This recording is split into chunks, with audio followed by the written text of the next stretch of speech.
Hi, everyone. Thanks for joining me today. And today I will be talking about FIFO, LIFO, and average costs in the perpetual system. And I will show you how to integrate FIFO, LIFO, and average costs in the example that I provide on the top left corner over here, if you follow my mouse. Um, and I'll show you how to prepare the perpetual inventory records, the journal entries, as well as the gross profit specific to this example. So let's begin. Now, if you see on the top, I have Kona Coffee as the example. So Kona Coffee specializes in coffee beans, and I provided a starting inventory. So the starting inventory for this Kona Coffee company, which would be the beginning of October, if you see over here, um, the starting inventory is 10 coffee bags that cost $5 each. So basically, that's their inventory. Their each bag costs $5. So during this month of October, they bought and sold inventory, and here are the entries that happened during the month of October. So we'll go through them step by step, see how they apply in each method. So, so for the FIFO method, you want to start off with your inventory, your starting inventory. Actually, every single one of them, you start off with your inventory on whatever day. So it's October 1st for this one, or it could be December 1st for another month, or November 1st if you're talking about during the month of November. And if you look over here, you have your starting coffee bags, so 10, that's your quantity, and they're $5 each, so that's your unit cost. And you always want to record your total cost at the end. So basically, it's $50 for those 10 bags of inventory that a company has, or Kona Coffee in this instance. So let's go with the first journal entry, which is on October 5th. And on October 5th, they sold 6 units for $20 each on account. Now, right now, we're only preparing the perpetual inventory records for FIFO, LIFO, and average cost. So we are going to not take into account the $20 on account right now, or $20 each on account. That'll come into play later when you go into the journal entries. But most importantly, you want to focus on these 6 units. So right now, that's the units that you sold or Kona Coffee sold. So you want to put in your cost of goods sold. So your 6 units, or your quantity of 6 units times 5. So your unit cost is $5 because your inventory on hand, you're taking the unit inventory on hand, and you're transferring it to cost of goods sold. So basically, you're using up 6 inventory from your beginning inventory. So that's $30 that you use that is your expense now, but it's not in your total cost anymore. And you're left with $20 total cost with a quantity of 4 under the $5 unit cost for those goods. All right. So let's move to October 16th, which is basically, it says pay to purchase 16 units for $10. So basically, you're just adding on inventory. Now, we'll ignore this paid and $10, or for $10, actually, it should say $10 each. So let's go $10 each, just to make it a little better. So in your purchases column, you have your quantity of 16, your unit cost $10 each, which would be your total cost, so $160 for this purchase. and you move it over to your inventory. So you don't combine your inventory because you have two different unit costs right now. So you have your your units from um, your inventory before, which was basically one bag of coffee would equal $5, and now we have one unit of a coffee bag would equal $10 each. So that's why you separate these two. Um, Later on, there will be an average cost. There'll be a big difference, but right now we'll just focus on FIFO. So let's move on to October 29th, where it says sold 10 units for $20 each on account. Once again, we'll ignore the $20 on account or $20 each on account for now, because the only thing we're worried about is this sold 10 units. So as you can see here, for one of our units, it's actually being used up, the four, and this is the difference with with the methods. First in, first out basically means you take your first inventory, so the one that's your your first one. So we'll go with this one, your top one, the 4 units, and you want to use all of that up. And then since you have a remaining amount, because 10 minus 4 is 6, you use up some of the second inventory that you have on hand. So if you see over here, you use up the first 4 units, then you go with the remaining 6 units, but you're using the remaining inventory, which is the 16 units that cost $160, and they're priced at a unit cost of $10 each. So your inventory on hand after those purchases are 10 coffee bags that you have left at the unit cost of $10 each. And then because there's no more entries, we have the ending monthly records, which are basically on October 31st. You want to add up all your purchases. So we only had one purchase, so 16 coffee bags, which totaled $160. And you also want to add all your total costs as well. Now, for cost of goods sold, you want to add up all your total.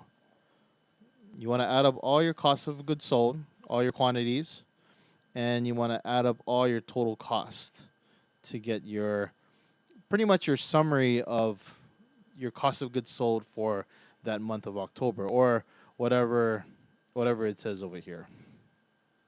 And then for inventory on hand, because there were so many changes in the inventory, you basically take the ending inventory, so whichever one is your last inventory entry. So throughout the month of October, we took the balance, the inventory balance, per entry. So right now we're left with a quantity of 10 at a total cost of $100. So this is your ending monthly records for FIFO method. So let's go on to LIFO, which is basically a little bit of pretty much the same thing. Because if you look at both of these methods, right now it's pretty much the same thing, because we didn't have multiple units over here starting. We just basically had, here we have 10 bags for $5 each. We didn't have like 6 bags for $4 and for $4 each, and like 3 bags for $2 each, which would make things a little different going through. But for this example, we'll go with the $10. 10 bags for $5 each. And as if you can remember, on October 5th, we sold 6 units. So we sold 6 units, same thing. Total cost $30. Our balanced inventory is 4 units at $5 each, which is $20 for our total cost. And then when we purchase new inventory on the 16th, we've done the same thing for our FIFO method and our LIFO method, which is basically list these different quantities as a different unit price. So basically, you have your units here that cost $5 each, and you have your units here that cost $10 each. Now this is where it differs from the FIFO method. So LIFO basically means last in, first out. It's an acronym right here. Last in, first out. So what that means is you take your latest inventory. So you basically take you basically list all your inventory, and you take the bottom one because that's the one the most recent one you had, and you use that inventory first for your cost of goods sold. So if you look back up here on October 29th, you sold 10 units for $20 each on account. So 10 units, and because it's LIFO, we want to take the last in, first out. So the last unit here. So we want to use up this one at the $10 unit cost, which will equal $100 for the cost of goods sold for October 29th.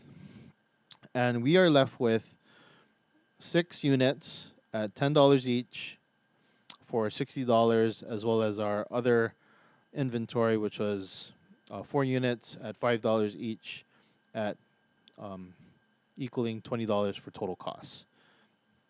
And similarly with the FIFO method, you want to add up all your purchases for when you reach your ending monthly record. So you want to add up all your quantities as well as your total costs, because it's basically a summary. And same thing for over here. And for here, basically what I did was I added the quantities, your remaining quantities, and your remaining total cost, because we're only looking for a summary. We don't really care about this unit cost right now, because as you can see here, they're 2 different unit costs. So FIFO and LIFO, very similar, and just remember, first in, first out. Last in, first out. All right. Now let's move on to average cost. Now for average cost, it's fairly different, because you'll see in these entries that the numbers are not similar, as well as the inventory is not really broken up. And so I'll go through that right now. So you start off with your beginning inventory, which was 10 units at $5 each. And then for October 5th, you go through the same purchase, which was you sold 6 units, and you use the same unit costs with your inventory, because that's the inventory that you're using up, to get 4 units at $5 each, which is $20 of total cost on hand.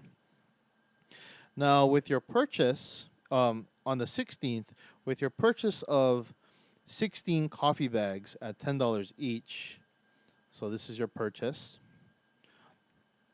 you when you get the inventory, you combine these 2 quantities up. So I made a little chart over here. Now you have 4 units at $5 each, which equals $20 of total cost. And then you have 16 units at $10 each, which equal 160 units, which equals 20 units at the total cost of $180. And this X right here represents the unit cost that you want to try to find. So in order to find that unit cost, you take the total costs and divide it by your total quantities in order to get your unit cost for, which is basically your average cost for your inventory. So, or your unit cost for your inventory on hand. And then when we sell, or when Kona Coffee sells 10 bags, they will use the unit cost, which was for the inventory on hand, so $9. And that's the total cost that's the cost of goods sold for October 29th. And we are left with 10 units at $9 each, which is $90 of total costs with of inventory on hand. And once again, you add up all the amounts and you bring down the totals, and this is where you're left with, as well as this one. You want to bring down your inventory on hand at that day of October 31st. So this is your current inventory on hand on October 31st. So let's go through the journal entries for this for these entries right here.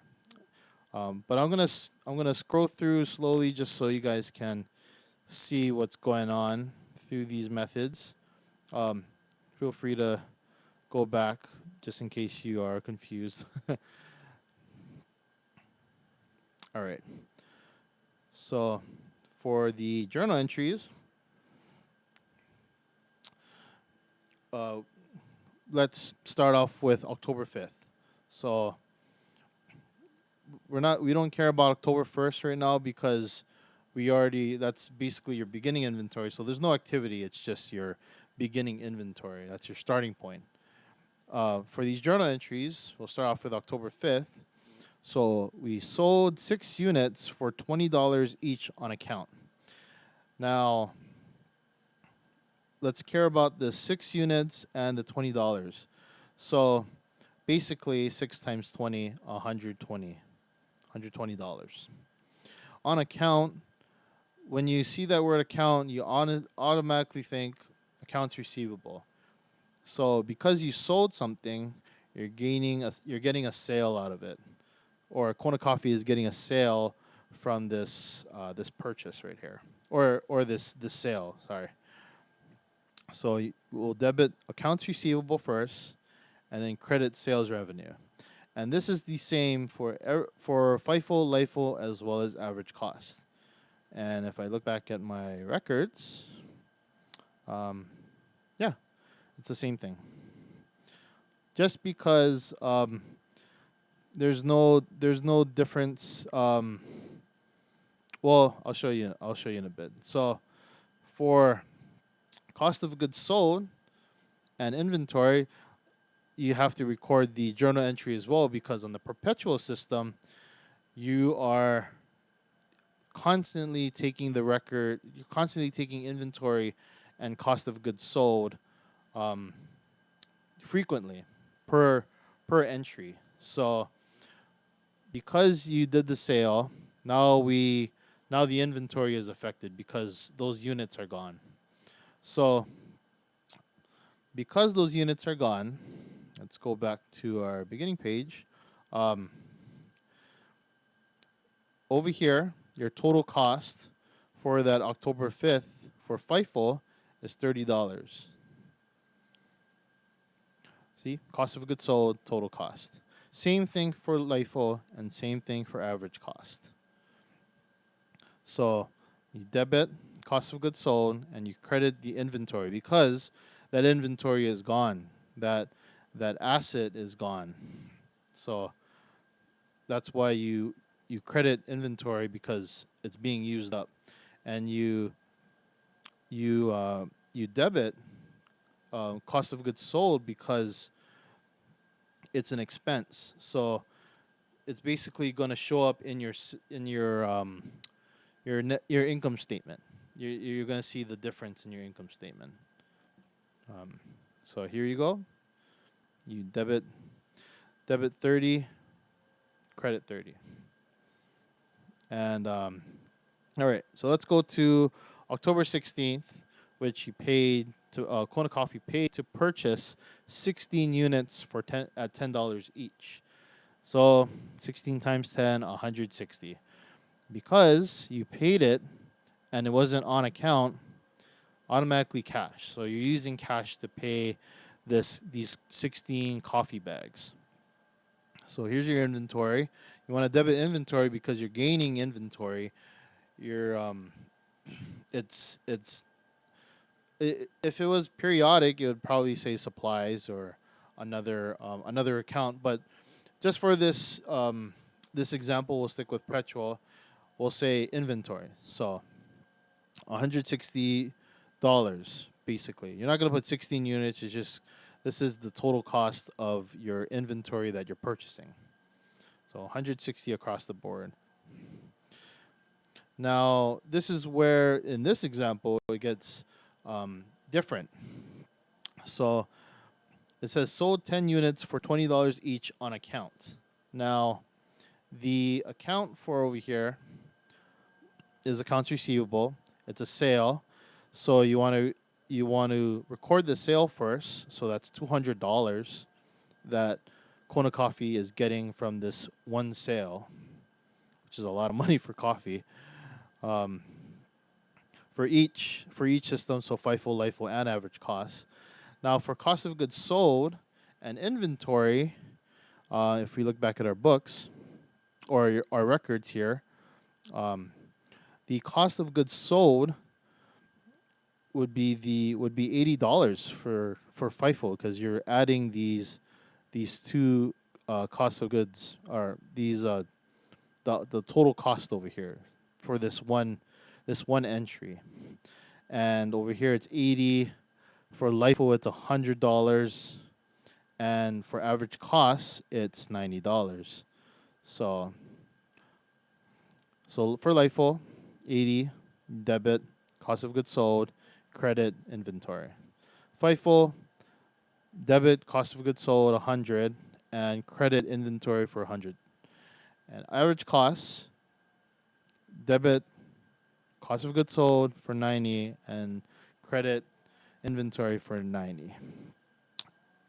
So those would be your general entries. Of course, there'll be a lot of activity, especially for coffee bags. I mean, if you went to like Starbucks and stuff, then there'll probably be like a huge list of entries, maybe like maybe every day. But a lot of the times in perpetual methods, they use it's usually computerized, so it'll record the cost of goods sold over a period of time for every single purchase. So yeah, it'll be recorded. Usually computerized. Yeah. Now let's talk about the gross profit. So gross profit is basically your total sales and minus expenses would be your gross profit. So just for this example, we'll say here's your sales revenue. So look back at your journal entries. You have 120 in sales revenue, and you have over here another sales revenue of 200. So you add up those two, and you basically get your amounts over here. They might vary depending on the inventory that you're left with, depending on the system that you use. So either FIFO, LIFO, or average cost. But for this example, of course, they're all the same because the beginning inventory was the same for all three of these systems. Now, for cost of goods sold, you basically add up the cost of goods sold during the month of October. So 30 plus 80 in the FIFO method, so which is 110. For LIFO, you take 30 plus the 100 on October 29th. So that will equal 130. And the average cost, which was 30 for October 5th and 90 for October 29th. And that's $120. And your gross profit, like I said, revenue minus expenses. So you get 210. And that is your gross profit for FIFO, LIFO, and average cost. So to recap, here's your um, here's your record. So remember, first in, first out. So whenever you have whenever you have a purchase of like another unit or something at a different cost, then that will be separated into two different units because they're at two different costs, and you use the first what should I say, inventory, the first inventory that's available. So use up that one first. Use the first inventory, then you go on to the next one. And for last in first out, you take the last entry and you use up that one, and then if that one's used up, then you go with the one after that. So the one above it. And for average costs, you take the total, you combine these two inventories, and to get the unit cost, you divide the total cost of both of these combined divided by the quantity.